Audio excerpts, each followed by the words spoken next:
दोस्तों, आज हम आपके लिए परसेंटेज के कुछ बहुत अच्छे अच्छे सवाल लेकर आए हैं जो एग्जाम में पूछे जाते हैं। चलिए शुरू करते हैं। पहला क्वेश्चन है, किसी संख्या में उत्तीर्ण होने के लिए टोनी को न्यूनतम 40% अंक प्राप्त करने चाहिए। उसे 120 अंक प्राप्त हुए और वह 30 अंकों से अनुत्तीर्ण हो गया। अब इसे पूछ रहा है, वह 40% अंक चाहिए उसे पास होने के लिए, लेकिन उसे 120 अंक मिले और 30 अंकों से अनुत्तीर्ण हो गया, यानी 40% बराबर है उसे 120 अंक मिले। ठीक, 120 नंबर मिले, अगर उसे 30 अंक और मिल जाते तो वह पास हो जाता। तो प्लस 30 कर लेंगे इसमें, यानी कि 40% और 150 नंबर चाहिए पास होने के लिए, और परसेंट में चाहिए 40%। तो ये 150 नंबर 40% के बराबर है। तो पूर्णांक पूछ रहा है, टोटल अंक कितने थे। 40% के बराबर है गुणा पूर्णांक कितने होते हैं, 100% होते हैं हमेशा। 100 से गुणा कर दो, तो परसेंट से ये परसेंट कट जाएगा। ठीक, एक जीरो से एक जीरो कट जाएगा, 4 से कट जाएगा 25 बार। 25 की गुणा 15 में करेंगे, 25 पंजे 125, हासिल लगे 12, 25 गन 25 और 12 37। 375 अंक चाहिए, टोटल 375 अंक की परीक्षा होगी वह। यही हमारा आंसर हो जाएगा, ऑप्शन नंबर डी आंसर हो जाएगा। अगला क्वेश्चन है, किसी परीक्षा में 28% छात्र हिंदी में अनुत्तीर्ण हुए और 32% छात्र अंग्रेजी में अनुत्तीर्ण हुए हैं। 20% छात्र दोनों विषयों में अनुत्तीर्ण हुए हैं। दोनों विषयों में उत्तीर्ण छात्रों का प्रतिशत ज्ञात कीजिए। तो इसमें आपको कैसे करते हैं, यहाँ पे दो गोले बना लेते हैं। ऐसे दो गोले बनाने के बाद ये गोला हो जाएगा दोनों का कॉमन, जिसमें ये कह रहा है दोनों 20% छात्र दोनों में उत्तीर्ण हुए, तो यहाँ पे 20% आ जाएंगे। ठीक, ये हो जाएगा इंग्लिश का गोला, एक इंग्लिश है और एक हिंदी है। अब कह रहा है 28% छात्र हिंदी में अनुत्तीर्ण हुए, यानी 20% तो दोनों उत्तीर्ण पहली है, अनुत्तीर्ण इस गोले में आ रहे हैं। तो 20 में से 28 में से 20 जाएंगे, कितने बचेंगे, 8% हिंदी में। ठीक, और अब कह रहा है 32% छात्र अंग्रेजी में अनुत्तीर्ण हुए, तो 20 तो यहाँ पहली हो गए, बचे कितने, 12%। 12% यहाँ हो गए। अब वो कह रहा है 20% दोनों विषयों में उत्तीर्ण हुए, तो दोनों विषयों में उत्तीर्ण छात्रों का प्रतिशत।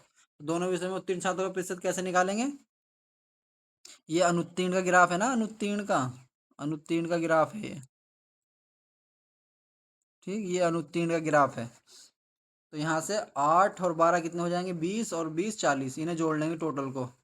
जब दोनों ये टोटल 40% छात्र अनुत्तीर्ण हुए हैं। ठीक, तो उत्तीर्ण कितने होंगे, 100% में से 40% माइनस कर दो, कितना आएंगे, 60%। 7% उत्तीर्ण होंगे दोनों विषयों में।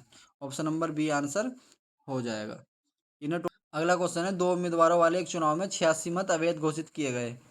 विजय उम्मीदवार ने 58% मत प्राप्त किए। दो उम्मीदवार वाले एक चुनाव में 86 मत अवैध घोषित किए गए, टोटल मत कितने होते हैं, 100%। ये 86 मत निकालने के बाद माइनस इसमें से प्लस 86 अलग हैं इससे। 86 तो अवैध हो गए, उन्हें अलग कर दिया, और ये 100% बचे। 100% में से 58% मत प्राप्त किए विजय उम्मीदवार ने, यानी एक को 58% मिल गए। ठीक, तो दूसरे को कितने मिले होंगे, एक को 58 मिल गए, दूसरे को 42% मिले होंगे। ये 86 मत अलग निकाल दी, जो अवैध थे वे अलग कर दिए, 100% बचे निकालने के बाद। तो 58% एक को मिल गए, 42% एक को मिल गए। तो फिर वो कह रहा है 256 मतों से विजय हुआ। यहाँ कितने परसेंट मतों से विजय हुआ, 58 में से 42 जाएंगे, कितने बचेंगे, 16%। तो यहाँ 16% मतों से विजय हुआ। ठीक, और वहाँ कह रहा है 256 मतों से विजय हुआ। तो 256 किसके बराबर हो जाएगा, 16% के। यहाँ पे निकलवा क्या रहा है हमसे, वो निकलवा रहा है मतदान किए गए कुल मतों की संख्या, यानी 100% और प्लस ये जो मत किए थे ये अवैध हो गए थे। तो 100% निकाल दो, पहले पहले 100% निकाल दो। तो परसेंट से परसेंट कट जाएगा, 16 से ये 16 बार कट जाएगा, 1600 आ जाएंगे। 1600 मत जो ये मत वैध थे वो 1600 आ गए। 86 अवैध घोषित कर दिए, तो प्लस इसमें 86 और कर दो, कितने आ जाएंगे, 1686। यही हमारा आंसर हो जाएगा, ऑप्शन नंबर ए आंसर हो जाएगा। अगला क्वेश्चन देखेंगे। अगला क्वेश्चन है, एक चुनाव में एक चुनाव में केवल दो उम्मीदवार थे, हारने वाले उम्मीदवार को कुल मतों का 48% मिला। एक चुनाव में दो उम्मीदवार थे, तो कितने परसेंट होते हैं, 100% होते हैं टोटल। 48% हारने वाले उम्मीदवार को 48% मिल गए मत। ठीक, अब कह रहा है उसके प्रतिद्वंदी को 6,000 मत अधिक मिले और उसने 3% के अंतर से जीत हासिल की। यानी इसका जो प्रतिद्वंदी है उसने 6,000 मत अधिक मिले और उसने 3% के अंतर से, यानी 48 में 3 जोड़ देंगे जब भी, तो 51%, 51% मिले होंगे वो चुनाव जीत गया। 3% का अंतर है ना, इनमें वो कह रहा है 3% के अंतर से जीता है। 3% के अंतर की वैल्यू दे रखी है 6,000, 6,000 से अधिक मिले तो वो जीत गया। तो इसमें कह रहा है अमान्य मतों की संख्या, यानी 48 और 51 कितने हो जाएंगे, 49, 99% हो जाएंगे, 99%। तो जो 1% बचे वो मत कहाँ गए, तो वो मत अमान्य थे जो 1% बचे। तो 3% की वैल्यू कितनी दे रखी, 6,000। तो 1% की वैल्यू कितनी हो जाएगी, 3 से भाग देते हैं 6,000 को, तो कितना है, 2,000। 2,000 आंसर हो जाएगा, 1% की वैल्यू 2,000 आ जाएगी। यही हमारा आंसर हो जाएगा, ऑप्शन नंबर ए। टोटल हो गए ना 99%। तो 1% जो बचे वही अवैध अवैध है, मान वही अवैध हैं। 1% जो बचे अमान्य मत जो वही अमान्य है, 1%। तो 3% की वैल्यू हमें दे ही रखी है 6,000, 1% की 2,000 आ जाएगी, यही हमारा आंसर हो जाएगा। अगला क्वेश्चन है, ए और बी दोनों के वेतन का योग 4300 है। ठीक, ए और बी दोनों, ए का वेतन का, ए अपने वेतन का 95%, यानी ए जो है खर्च करता है 95%, और बी कितना खर्च करता है अपने वेतन का, 80%।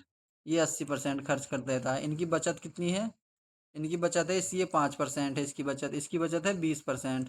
तो वो कह रहा है यदि उनकी बचत राशियाँ समान है, बचत राशियाँ समान बता रहा है वो, यानी जो पैसे हैं वो समान है, परसेंट में अलग है लेकिन पैसे उनके समान है।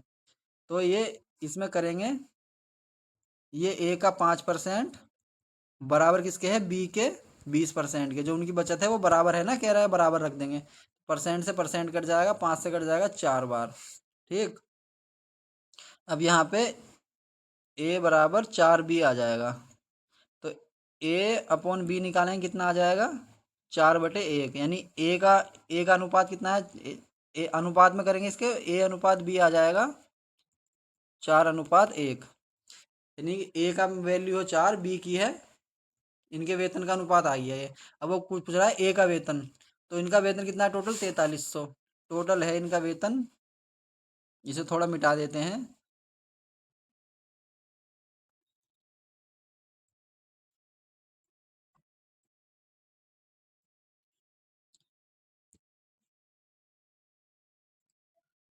इसको थोड़ा बता देते हैं। ए का वेतन, वो कह रहा है ए का वेतन निकालना है, तो टोटल इनका वेतन कितना है, 4300 दोनों का। और इनके वेतन का अनुपात का योग कितना है, 4 और 1 5। और किसका वेतन निकलवा रहा है, ए का वेतन, ए का कितना है, 4 अनुपात, तो 4 निकाल देंगे, 4 यूनिट। 5 से काटेंगे, ये आएगा 5×8 = 40, 3 बचे, 5×6 = 30, 0। 860 की गुणा 4 से करेंगे, 400, 4×6 = 24, और 4×8 = 32 और 2 34, 3440 रुपये। ए का वेतन कितना है, 3440 रुपये। 4300 में से 3440 घटा देंगे तो बी का वेतन आ जाएगा। तो ए का वेतन कितना है, 3440 रुपये। ऑप्शन नंबर बी आंसर हो जाएगा। दोस्तों आज की वीडियो में इतने ही क्वेश्चन हैं, और क्वेश्चन लेकर आएंगे हम परसेंटेज का आपके लिए, तो आप हमारे चैनल पर बने रहें।